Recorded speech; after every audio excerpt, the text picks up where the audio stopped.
ಓ ಬರಬೇಕು ಬರಬೇಕು. ನಿಮ್ಮ ಗೆಳೆಯರ ಜಾತಕ ಅಲ್ಲವೇ? ನಿಮ್ಮ ಗೆಳೆಯರೆಂದರೆ ಸುಂದರ, ಸುಶೀಲ, ಸಜ್ಜನ ವ್ಯಕ್ತಿ ಇದ್ದೇ ಇರುತ್ತಾರೆ. ಜಾತಕವನ್ನು ನೋಡುತ್ತೇನೆ ಈಗ. ಅದ್ಭುತ ನರ್ತನ ಚಿತ್ರಿತ ಮುದ್ರಿತ ವಿದ್ಯತ ಮುದ್ಭವ ಮದ್ಭುತ ಮದ್ಭುತ ತಾಕು ಜಣಂದರಿ ತಾ.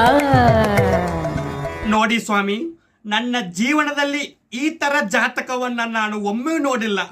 ಸತ್ಯವಾಗಿ ಹೇಳುತ್ತೇನೆ, ನಿಮ್ಮ ಗೆಳೆಯ ಜೀವನದಲ್ಲಿ ಉದ್ಧಾರ ಆಗುವುದಿಲ್ಲ. ಈ ಜಾತಕದ ಪ್ರಕಾರ ಯಾವ ಹುಡುಗಿಯನ್ನು ನಿಮ್ಮ ಗೆಳೆಯ ಇಷ್ಟಪಡುತ್ತಾನೋ ಅದೇ ಹುಡುಗಿ ಬಂದು ಅಣ್ಣ ಎಂದು ಕರೆದು ಕೈಯಲ್ಲಿ ರಾಖಿ ಕಟ್ಟಿ ಹೋಗುತ್ತಾಳೆ. ಮತ್ತೆ ನಿಮ್ಮ ಗೆಳೆಯನ ತಲೆಯಲ್ಲಿ 2 ಸೂಳಿಗಳಿವೆ.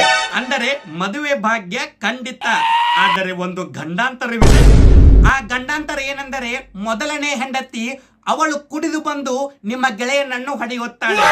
2ನೇ ಹೆಂಡತಿ ಅಕ್ರಮ ಸಂಬಂಧದ ಕಡೆ ಮುಖ ಮಾಡುತ್ತಾಳೆ. ಮತ್ತೆ ನಿಮ್ಮ ಗೆಳೆಯನ ಆಯಸ್ಸು ಬಹಳ ದೀರ್ಘವಾಗಿದೆ. ಆದರೆ ಚಲನಚಿತ್ರ ಪಿಕ್ಚರ್ ಗಣೇಶ್ ತರ ಹುಚ್ಚನಾಗಿ ಬೀದಿ ಬೀದಿ ಅಂತ ಅಲೆಯುತ್ತಾ ಕಾಲವನ್ನ ಕಳೆಯುತ್ತಾನೆ. ಒಟ್ಟಾರೆ ಹೇಳಬೇಕೆಂದರೆ ನಿಮ್ಮ ಗೆಳೆಯನ ಜಾತಕ ಬಹಳ ದರಿದ್ರವಾಗಿದೆ. ಶುಭರಾತ್ರಿ.